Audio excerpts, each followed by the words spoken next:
Hello friends, जय हिंद, वंदे मातरम। Welcome back to our YouTube channel. Friends, आज बात करेंगे डिफेंस सेक्टर की। और डिफेंस के अंदर एक बहुत बड़ा डेवलपमेंट देखने के लिए मिल रहा है। और जैसा कि आप जानते हैं कि भारत खुद भी अपने प्राइवेट सेक्टर प्लस जो फॉरेन कंपनियां हैं उनके साथ मिलकर के भारत के अंदर ही अपने 5.5 और 6 जनरेशन के जो फाइटर जेट्स वगैरह हैं उनका निर्माण खुद ही कर रहा है। लेकिन आप जानते हैं कि इसमें एक समय लगता है, और इस समय में जब तक ये टाइम लगेगा तब तक हमको बाहर से कुछ प्रिक्योरमेंट करना पड़ेगा। और उसको देखते हुए ये जो सौदा है ये हुआ है लगभग 3.25 लाख करोड़ का ये समझौता हुआ है। और इसके अंदर आप देखेंगे कि लगभग 114 राफेल जो है मल्टी रोल लड़ाकू विमान, और इसके लिए मैंने अलग से वीडियो बनाई थी। मैंने बताया था कि लगभग 60% टेक्नोलॉजी ट्रांसफर जो है इसमें होने वाली है। और ये जो सौदा है, एक तो ये 114 राफेल मल्टी रोल लड़ाकू विमान है इसके अंदर, और साथ ही साथ देखेंगे आप 6 बोइंग P-8I यानी कि टोही विमान है, जिन एक तरीका से जो समुद्र के अंदर पायरेसी होती है उनको लेकर के, या फिर समुद्र के द्वारा आप देखेंगे कि जिस तरीका से टेररिज्म की जो गतिविधि है समुद्र के रास्ते भारत में प्रवेश करने की, इनके लिए ये होगा। और ये लगभग है 28,000 करोड़ रुपए का। यानी कि नौसेना के लिए समुद्री टोही और पनडुब्बी रोधी क्षमता भी इसके पास है, याद रखना। यानी कि पनडुब्बी रोधी क्षमता इसके पास है। इसके लिए इसका मतलब यह है कि ये अपने पास कोई ना कोई किसी तरीका की स्केल वगैरह लेकर के चल सकता है। आगे देखेंगे हाई एल्टीट्यूड प्लेटफॉर्म सिस्टम यानी कि HAPS, यानी कि HAPS ये भी है। और ये जो कार्य करने वाला है एज ए सूडो सैटेलाइट, जो कि LAC और LOC इन दोनों पर ही क्या करेगा, सर्वाइलेंस करेगा, और जो भी क्रिटिकल इंफॉर्मेशन होगी उसको हमें प्रोवाइड करने वाला है। और ये जो होगा लगभग 15,000 करोड़ रुपए का जो है समझौता ये हुआ है। रक्षा बजट आप जानते होंगे, जिसके अंदर हमने ये जो इन्वेस्टमेंट होता है ये कैपिटल एक्सपेंडिचर माना जाता है। और ये जो कैपिटल एक्सपेंडिचर है, जैसे मैंने आपको बताया, जिसके अंदर शामिल है 114 जो राफेल लड़ाकू जेट्स, जो कि 60% TOT होगा, और लगभग 98 भारत के अंदर बनाए जाएंगे, और बाकी जो है वो फ्रांस से आएंगे। आगे देखेंगे, जैसे शुरू में मैंने बता दिया, P-8I है, ये टोही विमान है, और साथ ही साथ में पनडुब्बी रोधी भी ये हैं, याद रखना इस बात को। सुपर सुखोई अपग्रेड 84, और इसी के अंदर जो शामिल है, जो सुखोई है उनका अपग्रेड करना, यानी कि भारत के लिए अब जिस तरीका का आप जानते हैं कि AI से उनको अपग्रेड करना पड़ेगा, तो वो सारे के सारे और नई तकनीक जो रेडार से बच सके, इस तरीका से इसके अंदर प्रस्ताव रखा गया है। और अब सुखोई 30 का जो है पूरा का पूरा जो एक स्क्वाड्रन है उसको अपग्रेड करा जाएगा इस कोस्ट के अंदर ही। आगे देखेंगे रणनीतिक प्रभाव और भविष्य, यानी कि स्ट्रेटेजिक और इंपैक्ट इसका होने क्या वाला है फ्यूचर के लिए। देखिए, क्षेत्रीय प्रभुत्व और चीन पाक संदेश, एक तो यह है कि जिस तरीका से हमारे भारत के अंदर ही डिफेंस को लेकर के हमारी जो सरकारें हैं, अब उन्होंने, आप जानते हैं कि प्राइवेट सेक्टर पूरी तरीके से ओपन हो चुका है। और जितने भी अब हमारे यहाँ पे जो विमान बनने वाले हैं, यानी कि 5.5 जनरेशन और 6 जनरेशन के, ये सारे के सारे होंगे PPP मॉडल पर, यानी कि पब्लिक प्राइवेट पार्टनरशिप मॉडल पर ये होने वाले हैं। और इसके लिए जो पूरा स्वामित्व जो होगा वो DRDO के पास होगा। यानी कि DRDO जो होगी वो एक तरीका से एक पेरेंटल ऑर्गेनाइजेशन है, जिसके पास में जितने भी IPR राइट्स वगैरह है वो सब इसके पास होंगे। और जो मैन्युफैक्चरिंग वगैरह है वो कार्य करेंगे प्राइवेट सेक्टर मिलकर कर। इसके लिए मैंने अलग से एक वीडियो बनाई थी, आइए देखते हैं। दूसरा, इसके अंदर क्या फायदा होगा फ्यूचर में, स्वदेशीकरण और तकनीकी हस्तांतरण। और एक बात इसके अंदर यह आई है कि लगभग 60% जो है वो भारत के अंदर बने हुए जितने भी सामान होंगे, 60%, यानी कि जिनका ओरिजिन होगा इंडिया, भारत में बने हुए कलपुर्जे हो 60%, यानी कि टोटल जो विमान बनेगा उसमें 60% की हिस्सेदारी भारत से होगी। और TOT जैसे मैंने बताया है, राफेल के अंदर जो है वो 80% तक का TOT मतलब टेक्नोलॉजी ट्रांसफर होने वाला है। आगे देखेंगे 2035 तक हमारा जो लक्ष्य है, वो आप जानते होंगे कि अब भारत का जो लक्ष्य है लगभग 10 से 1 साल का विंडो है। और इसके अंदर आप सोचिए कि भारत पूरी तरीका से आत्मनिर्भर हो जाएगा 6th और 5.5 जनरेशन के इंजन निर्माण से लेकर के। मैंने अलग से उसके लिए वीडियो बनाई कि सेफ्रॉन वगैरह और रूस के साथ मिलकर के भारत के अंदर ही आप देखेंगे कि F414 यानी कि F414 जो कि हम जनरल इलेक्ट्रिक से लेते थे, अब इसको रिप्लेस रहा है। और जो कावेरी है उसका थ्रस्ट बहुत कम था, लगभग 40 से 45 किलो न्यूटन, यानी कि ये जो थ्रस्ट था ये अपने आप में पर्याप्त था। और इसीलिए आप देखेंगे कि जो तेजस है उसके अंदर वो कावेरी ही इंजन इंडक्ट है, इसीलिए परेशानियों का सामना हमें करना पड़ता है। और क्योंकि वो सिंगल है, यानी कि एक इंजन है, लेकिन अब जो 5.5 और 6 जनरेशन के जितने भी एयरक्राफ्ट बनने वाले हैं उनके अंदर आप देखेंगे कि 2 इंजन होंगे, तो जिनसे उनकी अपने आप कैपेबिलिटी बहुत ज्यादा बढ़ जाएगी। आते थोड़े इसको विस्तार से देखते हैं एक बार।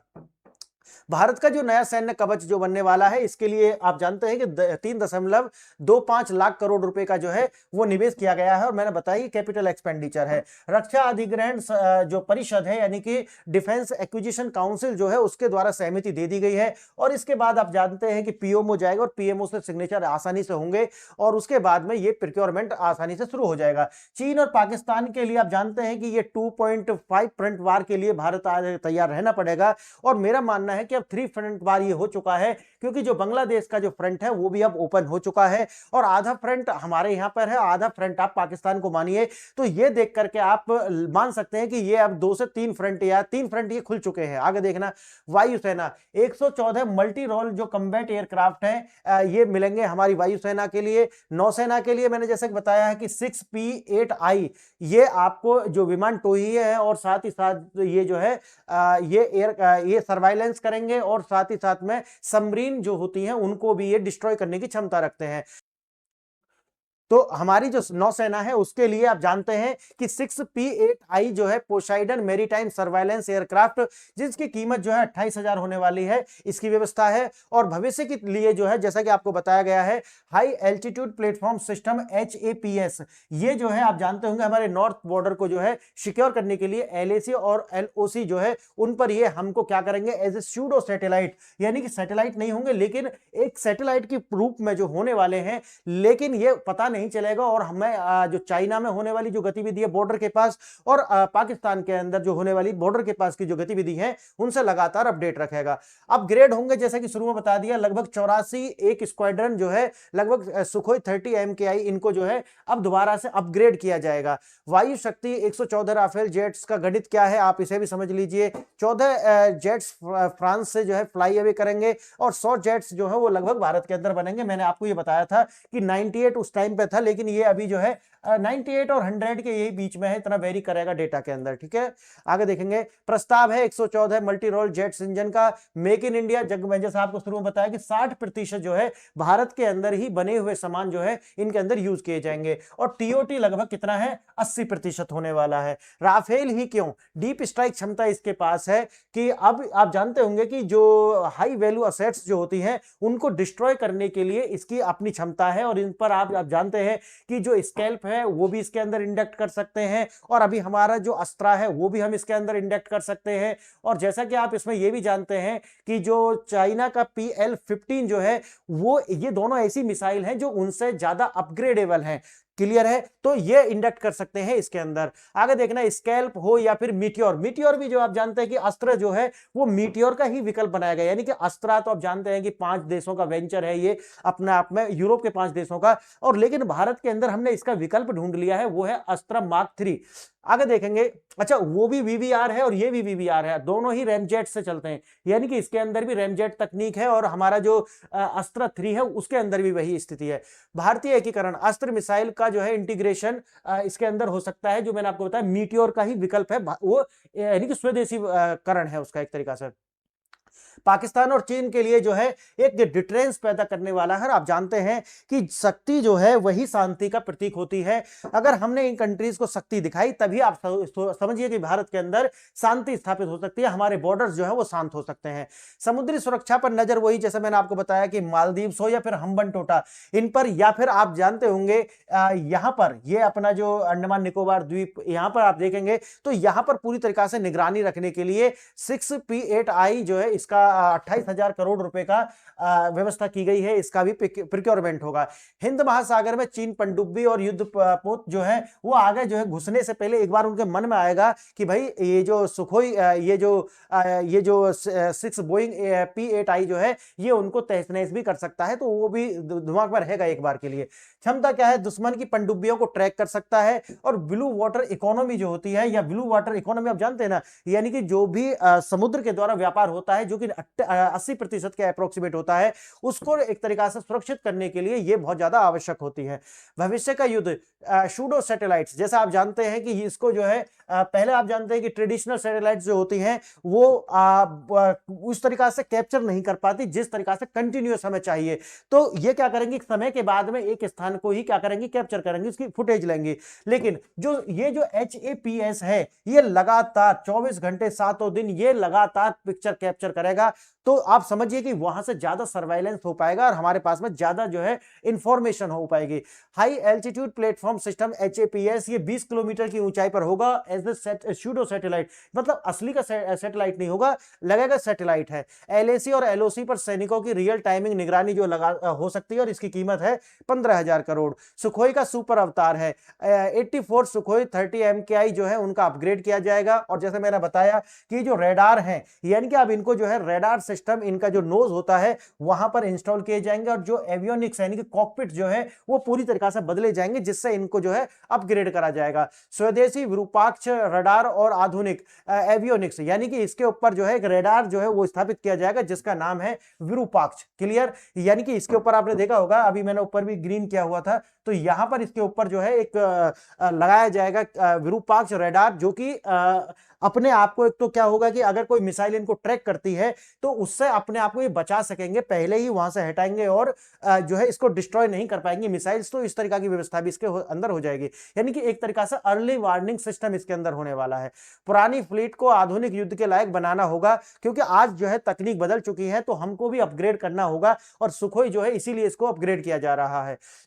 चीन की चुनौती खतरा कितना बड़ा है, आप जानते होंगे कि लगातार चाइना के अंदर जिस तरीका से तनाव बढ़ रहा है और आने वाले समय में चाइना के अंदर तनाव बढ़ेगा, तो उसे लेकर के, और या फिर आप ऐसे भी सोच सकते हैं कि चाइना ताइवान को जब भी कैप्चर करेगा तो उसको एक युद्ध भारत के किसी ना किसी बॉर्डर पर छेड़ना पड़ेगा, क्योंकि भारत जो है वो जो है दखलंदाजी ना करे। और दूसरा ये भी कि चाइना के अंदर जब जब समस्या आएगी तब तक आप सोचिए कि भारत का कोई ना कोई बॉर्डर जो है वो अशांत होने वाला है। तो इसको देखते हुए हमको ये सारे कार्य करने ही होंगे। आगे देखेंगे, ताइवान पर संभावित चीनी हमला, जैसा कि आपको बता दिया 2027 तक, और 27 तक देखो छोटा मोटा तो होता रहेगा, लेकिन 2049 से पहले ये सारा कार्य होना होगा, ये समझिए। अगर 2049 तक नहीं होता तो फिर कभी भी ये संभव नहीं है। आगे देखेंगे, 2035 भारत के साथ एक टकराव की आशंका है। कारण वैसे 2035 तक नहीं, ये कभी भी हो सकता है। उसका कारण ये है कि भारत जिस तरीका से आगे बढ़ रहा है और चाइना की जो पॉपुलेशन है वो एजिंग की ओर जा रही है, यानी कि बूढ़ी होती जा रही है। तो जो वर्क फोर्स है, अगर आपको जानते होंगे कि भारत का जो लेबर वर्क फोर्स है उसका जो एवरेज एज है वो लगभग 28 वर्ष है, और चाइना का जो लेबर वर्क फोर्स है उसका जो एवरेज एज है लगभग 39 ईयर है। तो आप सोचिए कि ये जो गैप है। और तीसरा सबसे बड़ा, और मैं आपको बता दूं, तीसरा सबसे बड़ा कारण यह है कि लगभग हर 2 वर्ष के अंदर 2.5 करोड़ जो है युवा, भारत के अंदर 2.5 करोड़ युवा जिनकी जो एवरेज एज है वो 28 वर्ष है, वो इकोनॉमी में यानी कि देश की जनसंख्या में ऐड हो जाते हैं, जिससे हमें कभी भी लेबर वर्क की जो है कमी नहीं होने वाली। लेकिन चाइना का सिस्टम बदल चुका है, क्योंकि वन चाइल्ड पॉलिसी ने इनको बिल्कुल तरीका से तबाह कर दिया है। और ये जो पॉलिसी है, लोग कहते हैं कि ये चाइना ने अडॉप्ट की थी, लेकिन ऐसा है नहीं। अगर आप पूरी दुनिया के अंदर से ऐसी किताब पढ़ेंगे, जैसे हेनरी किसिंजर वगैरह की जो किताब पढ़ेंगे, तो आपको वहां मिलेगा कि नहीं, ये वन चाइल्ड पॉलिसी चाइना ने अडॉप्ट नहीं की थी, बल्कि चाइना के ऊपर इसको थोपा गया था। अब आप सोचिए, तो क्यों ऐसा किया गया होगा? क्योंकि इसलिए कि अगर अमेरिका या फिर वेस्ट के जो कंट्री है अपनी पूरी मैन्युफैक्चरिंग अगर चाइना में उठाकर डाल रहे थे, तो इसके एवज में कुछ लेते या नहीं लेते? लोग तो सोचते हैं कि नहीं, चाइना का मॉडल है इसलिए वहां पर आ गया, ऐसा नहीं होता। अंदर की जो बातें हैं, जो उस टाइम पर जो भी राजदूत रहे हैं या उस टाइम के ब्यूरोक्रेट्स रहे हैं, उनकी किताबें आप पढ़ोगे तो आपको समझ में आ जाएगा कि किस तरीका के रूजवेल्ट या फिर वेस्टर्न कंट्री के जो लीडरशिप थी, उन्होंने जो है ये सिग्नेचर कराए थे कि आप अपना जो है वन चाइल्ड पॉलिसी लेकर के आओगे, क्योंकि उन्हें भी पता था कि अगर ये नहीं हुआ तो आने वाले समय में चाइना पूरी तरीका से तबाह कर देगा दुनिया को। और देखिए वही हो चुका है कि चाइना जो है पूरी तरीका से आज बेकार हो चुका है, यानी कि लोग जो है वो अमीर तो हुए हैं, लेकिन अमीर होते होते ही वो बूढ़े हो चुके हैं। आज सोचिए कि पैसा है लेकिन खा नहीं सकते, इस तरीका की जो स्थिति है वो चाइना के अंदर पहुंच चुकी है। जगहों के नाम बदलना, चाइना जो है वो साइकोलॉजिकल गेम लगातार, आप जानते होंगे, लद्दाख को लेकर के, सिक्किम को लेकर के, अरुणाचल प्रदेश को लेकर के किस तरीका से एग्रेसिव रहा है। रक्षा नीति में बदलाव, ऑफेंसिव से लेकर, अब पहले हम क्या रहते थे, डिफेंसिव रहते थे, अब हम क्या करेंगे, ऑफेंसिव होना पड़ेगा, लगातार पुश करना पड़ेगा। और वो तभी कर सकते हैं हम जब हमारे पास डिटरेंस है, यानी कि 1-2, यानी कि चाइना के पास अगर PL-15 है तो भारत के पास में स्वदेशी निर्मित अस्त्रा मार्क 3 है। आप सोचिए कि उससे बेहतर है, सोचिए इस बात को। तो ये जो मैंने अलग से वीडियो बनाई कि PL-15 जो है उससे ज्यादा बेहतर मीटियोर और अस्त्रा 3 क्यों है, वो बिल्कुल अलग वीडियो है, आप अगर कहोगे तो मैं वो प्रोवाइड आपको करा दूंगा। देखिए, सीमा पर बुनियादी ढांचे का जो तेजी से निर्माण होना, ये, और भारत अपनी संप्रभुता के लिए अपनी जो सीमा है उसको बचाना पड़ेगा। और इसके लिए आप जानेंगे कि गलवान जैसी जो झड़प है वो लगातार भारत और चाइना के बीच में आगे देखने के लिए मिलेंगे। बहुत बड़े स्केल पर वार होने की संभावना नहीं है। कारण यह है कि चाइना वो अफोर्ड नहीं कर सकता, भारत भी अफोर्ड नहीं कर पाएगा। लेकिन भारत के पास दूसरी स्थिति है, हमारे पास लड़ने के लिए, मैंने जैसा कि शुरू में आंकड़े दिए हैं आपको, उसकी पूरी तरीका से पॉपुलेशन है। लेकिन चाइना के अंदर जो सैनिक हैं वो आप जानते हैं कि एक तरीका से भाड़े के सैनिक हैं वो, यानी कि वन चाइल्ड पॉलिसी की वजह से चाइना के अंदर ये जो बुजुर्ग होम होते हैं वो बहुत ज्यादा खुल चुके हैं। और लोग जो है वो चाइना में की आर्मी के अंदर आप स्वतः ही सर्विस नहीं देना चाहते, और चाइना जो है वो जबरदस्ती उनको आर्मी के अंदर भर्ती कराता। तो सोचिए कि जो जबरदस्ती भर्ती हुआ है वो कैसे लड़ेगा देश के लिए। वहीं अगर भारत के आप देखोगे तो किसी भी तरीका की हमें समस्या है नहीं। तो चाइना बेशक आपको साइकोलॉजिकल वारफेयर में तो लगातार पीछे करेगा, लेकिन कभी 1-to-1 आर्मी में लड़ेगा नहीं, याद रखना इस बात को। ग्लोबल मिलिट्री टेक्नोलॉजी रैंकिंग अगर आप देखें, जिसको आप जानते हैं सिप्री एक संस्था है वो भी जारी करती है, इसी के अंदर फायर पावर इंडेक्स जो होता है ना वो भी यही जारी करती है। तो इसके आधार पर आप देखोगे तो भारत जो है चौथी सबसे बड़ी, अगर देखा जाए तो भारत जो है अगर डिफेंस के अंदर चौथा सबसे बड़ा ताकतवर देश है। तो उसे देखते हुए भी आप सोचिए कि भारत जो टॉप 4 के अंदर है। दक्षिण कोरिया और तुर्की भी जो है तकनीकी रूप से आगे बढ़ रहे हैं, लेकिन प्रमुख कमी वही जेट इंजन और पनडुब्बी AIP की जो तकनीक है उसको लेकर के भी हम आगे बढ़ रहे हैं। तेजस MK2, यानी कि जैसे आपको बताया है लगभग 700 से 800 करोड़ इसकी लागत आती है। राफेल जो है वो लगभग 3000 करोड़। लेकिन दोनों के अंदर मैंने बताया कि अंतर कितना बड़ा है। हाँ, आज के 10 साल बाद आप देखोगे तो राफेल से भी ज्यादा बेहतर विमान जो है हमारा ही कंट्री प्रोड्यूस कर रहा होगा। लेकिन अभी 10 साल की विंडो हमको और चाहिए।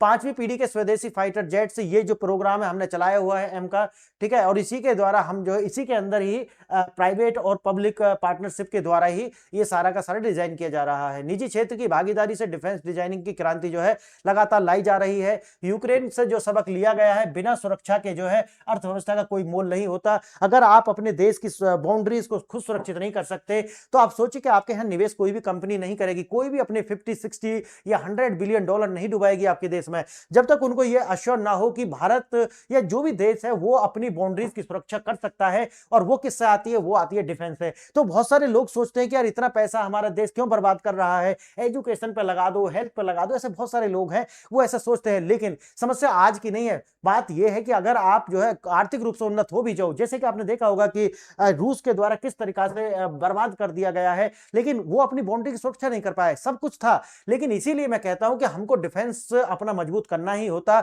और ये पैसे की बर्बादी नहीं है बल्कि एक तरीका से आर्थिक उन्नति के लिए ये आवश्यक है। अब है संप्रभुता, ये आर्थिक विकास की पहली शर्त होती है कि हम जो है संप्रभु रहें और हम जो है एक तरीका से डिटरेंस पैदा करें।